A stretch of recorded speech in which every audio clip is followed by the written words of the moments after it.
everyone, my name's Christy. Welcome to my corner. Thank you for joining me today on this Flosstube Friday for Flosstube number 36. And I'm going to be honest, this video is probably going to be almost all haul and things I found in a box in storage. I do have a couple of things that I've been stitching on, but not very much. However, before we get to that, I want to welcome my new subscribers.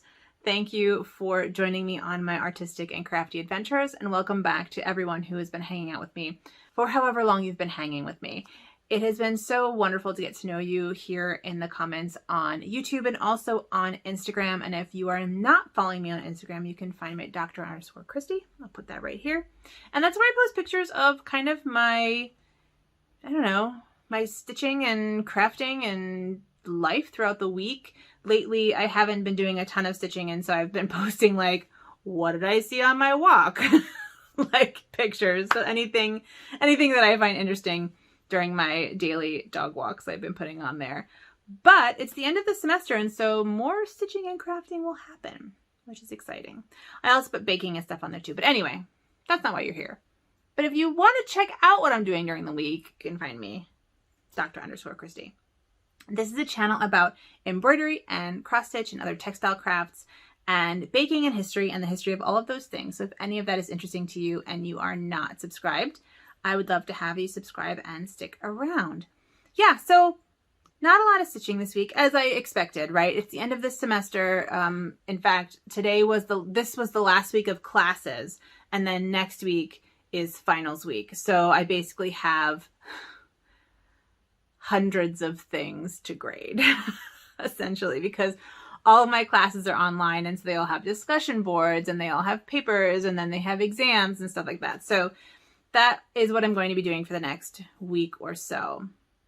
But my kind of prepping and stuff isn't happening anymore, which is really, really a relief because I was always kind of trying to keep one step ahead of my students. But anyway, I do have some stitching to show you. I did say that I was probably only going to work on 2 projects this week, and I worked on those projects. So let me show you them. First, Red Deer, which just lives in like a roll that's like shoved into like a little basket.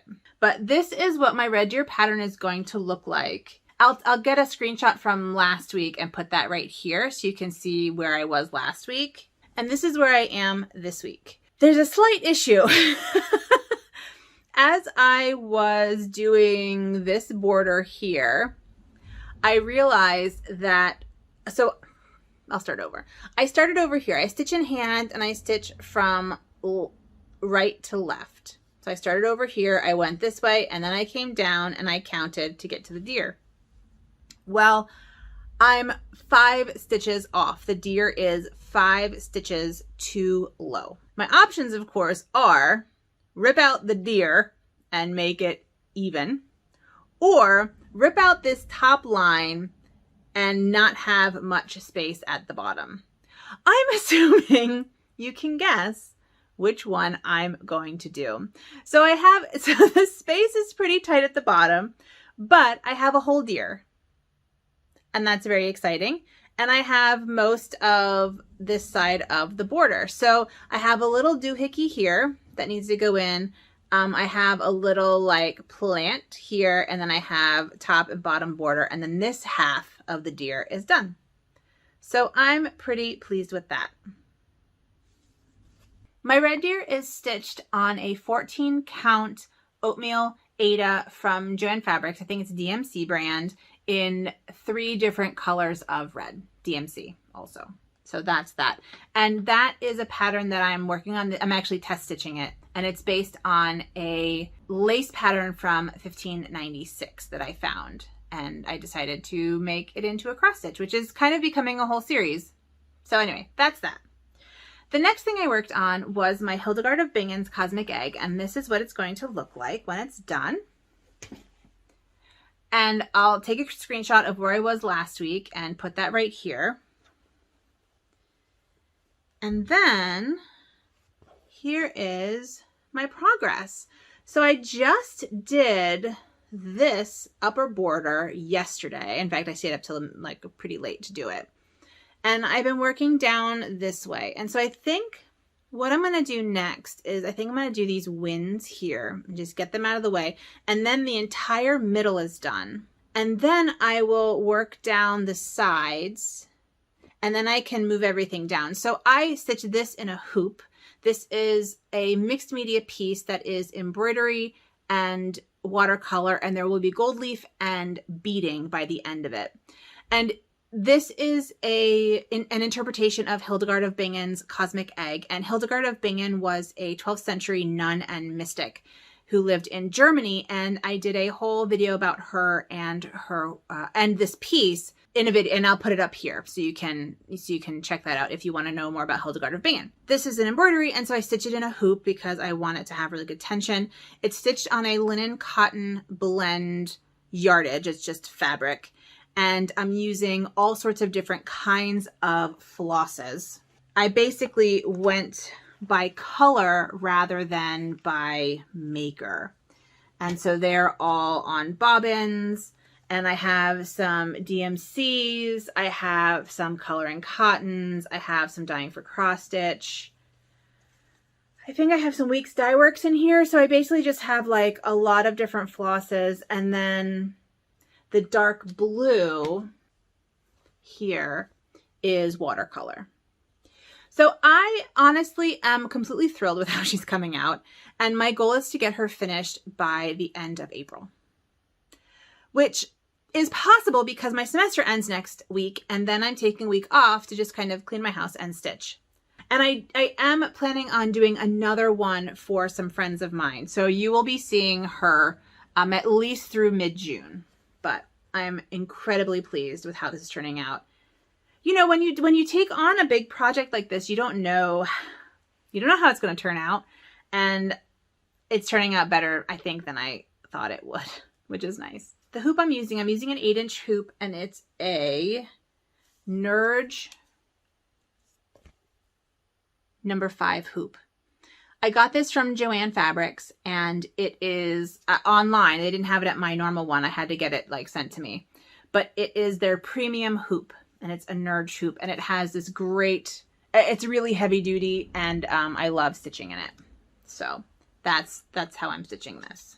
I usually stitch my temperature library that I do with my mom on Sundays, but I've honestly been completely exhausted for the past 2 weeks. Like, I'm falling asleep at 3 o'clock. I'm like, I wake up tired, and I get, I don't know, I wake up tired, but then I have like a second wind at like 7 o'clock. And so I don't go to bed until 12:30, and then I wake up at 7 to walk the dog. And so I'm hoping that it'll all work itself out during the week off in 2 weeks. I'm hoping it'll work itself out. But regardless, I don't know that you're here for that. But I did not stitch with my mom this past Sunday. I was just exhausted, and I just kind of wanted to, I just wanted to relax. Oh, and last week when I filmed, there was a huge storm happening. We did not actually end up having tornadoes, which was really nice. We did have a thunderstorm though for probably 10 or 12 hours, which was stressful because I have a dog who is terrified of thunderstorms. Before I move on to like acquisitions and findings, I want to give a couple of shout outs to 3 channels that I just started watching in the past few weeks that I really like. And there is a hashtag under 1,000 subs club, which is basically highlighting smaller YouTube channels that have fewer than 1,000 subscribers. And I love watching YouTube channels with fewer than 1,000 subscribers. There are definitely bigger ones that I absolutely adore, and I watch them all the time. But the majority of the channels that I watch are under 1,000 subscribers. And so the 3 that I want to talk about are all under 1,000 subscribers. The first channel I want to point you to is Sarah King. And she gave me a really nice shout out this week. So thank you, Sarah, for shouting me out. And she is a cross stitcher, and she has some amazing projects, and she's really fun to watch. And I highly recommend her channel. The second person I want to talk about that I want to kind of send you to is Natasha from Witch Stitch, and that's which one, which is hilarious because she also stitches lots of witches. But anyway, which rhymes, which is also fun. Sorry, it's been a week. Anywho, Natasha's great. She does tons of full coverages, but is honestly just an all-around lovely person. We've been chatting a lot on Instagram, and I told her that I have decided that she and I are going to be friends. She seemed okay with that. So we're chatting on Instagram a lot and just kind of checking in with each other. So that's been really fun. And then the third person I just found like yesterday, and her name is Jessica, and her channel is The Rainy Day Stitcher. And she and I are basically the same person. So she is a medieval art history professor who studies the later Middle Ages, does some work in Paris, and her mom is a knitter and a spinner. So I was like I'm watching her video and she's talking about these things. And I'm like, okay, that's a little creepy. Anyway, I told her that we were going to be friends as well, and she was okay with that too. So check out Jessica over at The Rainy Day Stitcher, and I'll put links to all their channels down below. But those are 3 smaller channels that I have either been really enjoying or just found, and you should check them out because they're fun. I guess I want to talk about plans, and then we'll get into like the stuff. We'll get into the stuff. So for plans, Hildegard, obviously, I only have about 2 weeks left for her. Red Deer, obviously, I want to work on that. I need to catch up with my temperature library. And then I think I have some small sewing projects I want to take care of in this next week. So that's my goal. My goal is those 3 stitches and sewing projects. That's the plan. I'm trying to be more reasonable about my plans because I find that I make like 80,000 plans and I can never achieve my goals. And that's a little demoralizing, I'm discovering. So I won't do that anymore. Those are my plans. Oh, and I also made some needle minders last week. I made a couple of tiny little Christie's Corner needle minders. And then I made some slightly bigger ones today. So you can see these. I would tell you how big they are, but I have no idea. So I have made little Christie's Corner needle minders. So I thought that was fun just for funsies. And then I made some needle minders for my mom. She said that she wanted a cosmic egg needle minder. So I made her one of those. And then I decided I would make some out of her watercolor. Those of you who watch my mom's channel know, Flame and Fiber podcast, I'll put a link down below, know that she's been doing watercolor lately. And so I decided to have her send me some of her watercolor pictures and I would turn them into needle minders. And so we have her sheep, which are hilarious. They just look so surprised. They're like, why am I a needle minder? And then she took a picture that I took of some flowers and did a watercolor, and then I took her watercolor and made it into a needle minder. So that's that. The other thing I want to mention is that I had a giveaway last week. Well, I picked a giveaway last week and the winner, Melanie, never contacted me. So Melanie, I commented on your comment, and if you want to win the Stitchy goodness, contact me either on Instagram or my email is down below and I will send that to you. If I don't hear from you by next week, I'm going to pick a new winner because I want this to, go to somebody and I would love to see someone else stitch it. So that's business that needs to take care of. That's all of the actual stitching content. So if you don't want to see the haul/found objects part, thank you so much for hanging out with me, and I will definitely see you on Tuesday. But if you want to stick around, I have a good fabric haul from 2 sources. I got some cool non-stitchy things in the mail today, but I want to show you because they're really cool. Ooh, I got my Color and Cotton Thread Club. So let's get into this. So last week, when I was running away because I was worried about the storm, I mentioned that I had made another fabricstore.com order. So this is a linen, well, it's a fabric store that specializes in linen. It's an online fabric store. And they have something called doggy bags, which are basically pre-cut, basically offcuts from their different fabrics. And I had bought a whole bunch of them a couple weeks ago, but it was all kind of blues and beiges. And I decided, and I said that if they have things like pinks and reds and other colors, I would pick them up. That way I could have a really nice choice of fabric when I want to go stitch a project, right? When I want to do my embroidery. Well, I kind of stalked the site for the next couple days and I found one and I bought a bunch of it. So I'm going to show you what that is. And this has not been posted on Instagram, so you are seeing it here first. So I have this beautiful pile of linen in different weights, different weaves, but I might just actually put it up here so you can see. But I have, this is called Tile Blue, and it is tealer in real life than it's showing up on my camera. Beet Red. It's a little pinkier than it's showing up there. And then I have a couple Red Bud, which is very pink. Fern. Dusty Lotus.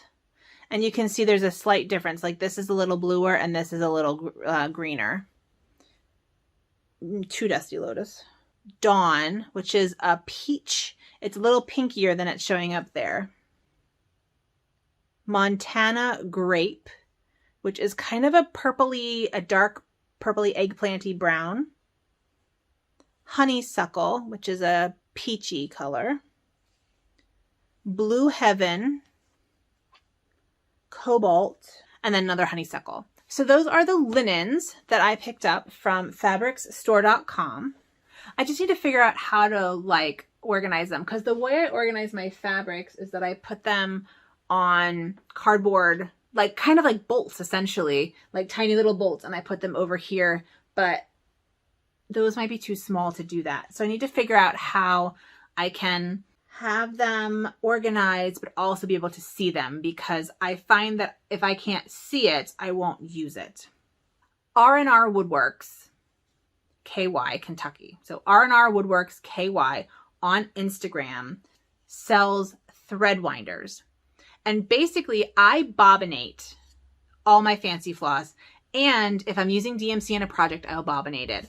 And I was using a piece of cardboard to wrap it around and then cutting it and then putting it on a bobbin. Well, R&R Woodworks KY, and the KY is Kentucky. I'll put it right here. On Instagram, makes these, among other things, makes thread winders in 9 inches and 18 inches, and then he'll do them, and this is cedar, so it smells like nice.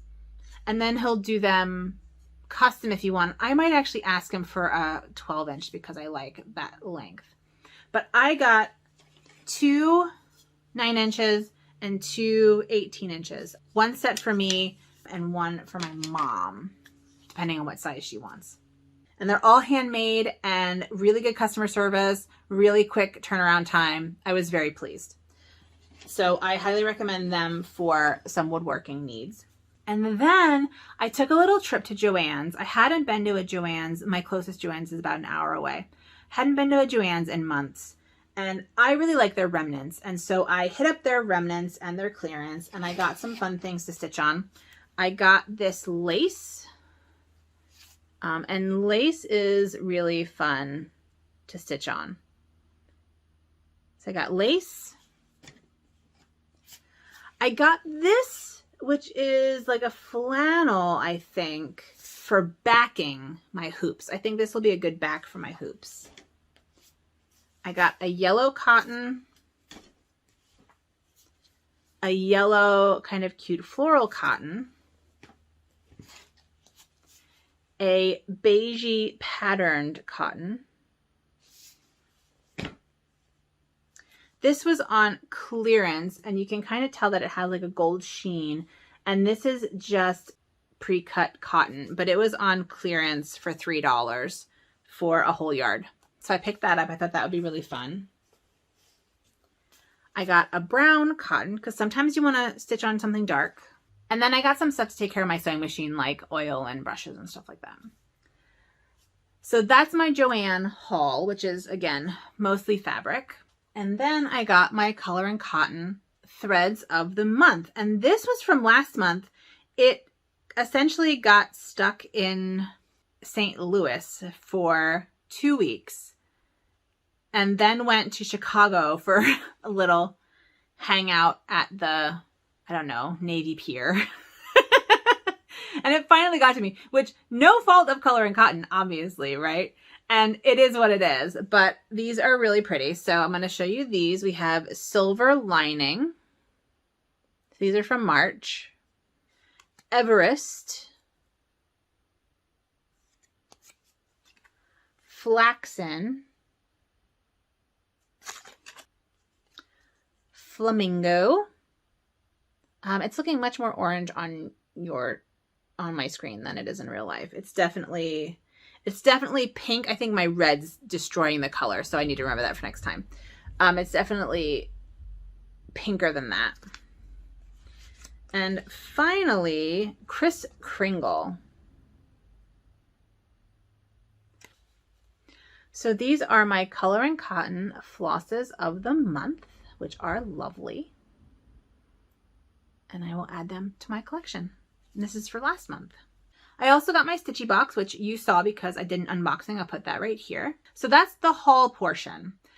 Now let's talk about this box. So here's a picture of the top of the box. I should have taken a picture of the inside of the box, but I was going to do like an unboxing, but then it was just like too complicated. I'm like, you know what? I'm just going to show them the good stuff because no one needs to see all the stuff in the box. Let me explain why I have a box of stuff that I don't know what it is. When I got my PhD, I applied for several dozen jobs. There aren't that many jobs in my field, and I applied for all the ones that I was even remotely interested in, and this was one of them. And I applied for this job last minute. It was a late job ad. It like came out in May, like for August, which in academia is really quick. It was a 1-year position, and I owned a house in Iowa.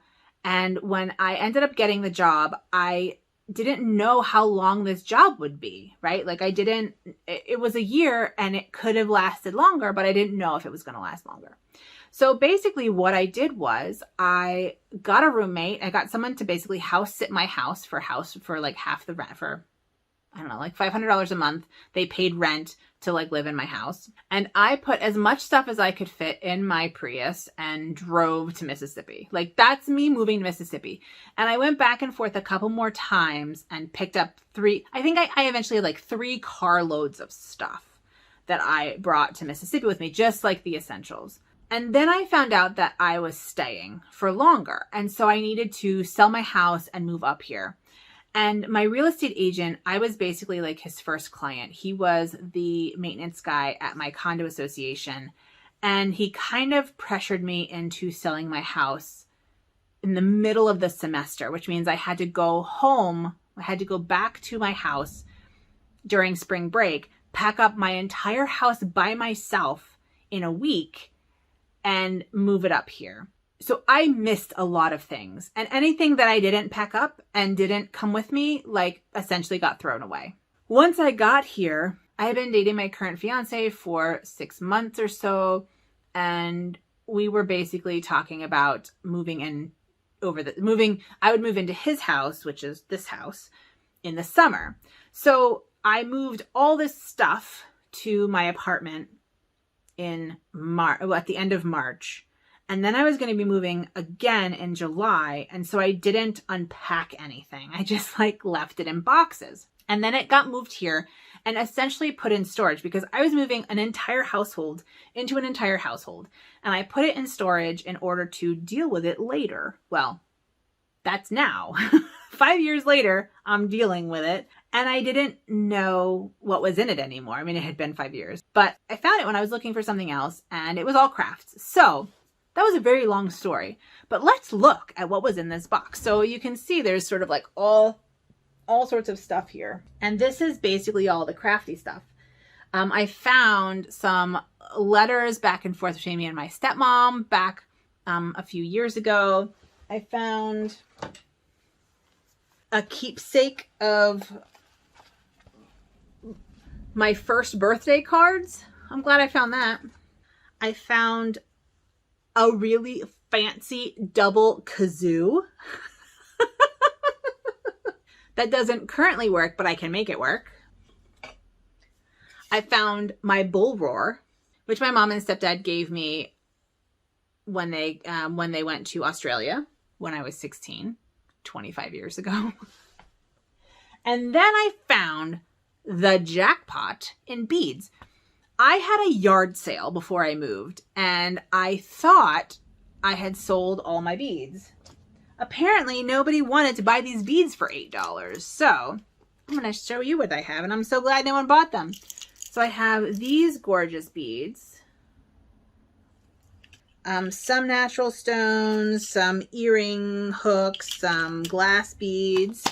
Here are some red and blue beads. They look mostly glass, and it looks like mostly glass with some metal.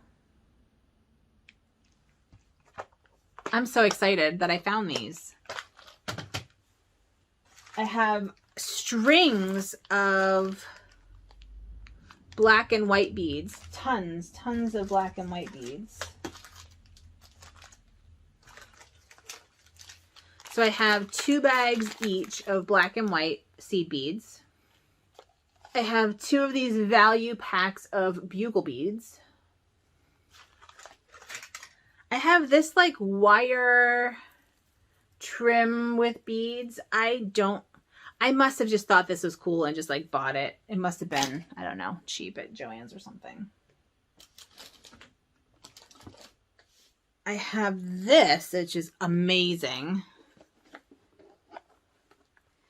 which is really nice seed beads in, I have some metal ones. I have all different colored ones, but I also have, it looks like beading needles, John James beading needles, it looks like. I haven't opened it yet. And there are some posts and strings and all sorts of things. And it looks like directions on how to do things, and yeah. So I have all these different seed beads. I just scared my dog with my seed bead by closing my seed bead. Sorry, pup-ups. I have this Nature Company. So this is the Nature Company jewel box, which has all semi-precious stones. And it looks like some like jewelry making accoutrement. And then I have this bag, which holds beads I got in Paris that were a necklace that broke. But I kept the beads. So that's what was in the box. That and some other things too. I had found some cards. I found some pictures. I just now have like a ton of seed beads to play around with, which is really fun. And is great for my Hildegard picture because I have more options. I thought I only had a couple options. But I also need to come up with a way to organize them because they are not organized, or they are organized, but they're like, I have too many containers now of beads, and I kind of just want like one bead container. So I need to figure out how to make that happen. But I'm really excited about this like bead cache that I apparently had been hoarding. That'll be fun to play around with this summer when I'm doing more. Oh, and I mentioned that there was something that I bought that was not stitching related, but I thought you might think was cool. Fiskars, I'm getting ads for Fiskars, and I got an ad for this template to make essentially paper D20 boxes. So I went on their website and I got this, but then there were other ones. And so I got this D8, which is essentially a diamond, and this weird gem thing. And they are really good quality. They're like hard. I thought they were going to be kind of bendy like stencils, but they're not. They are hard. And I'm so excited to play with these. So if you get Happy Mail from me, it may come in a randomly shaped box. That's the other thing that I got. I just got that today. So that's it from me. I hope you enjoyed my little stitching and lots of stuff video. I will hopefully get more stitching done this coming week, and I'll be back on Tuesday. I'm not quite sure what my video is going to be on Tuesday. I think it's going to be history. I have a couple of history videos that I've been like dying to do, but just haven't had time. So it might be a history video. And then on Friday, I'll have my normal floss tube. So I will see you on Tuesday or Friday, and we'll talk more stitching. So with all that being said, please take good care of yourselves and have a good one. Bye.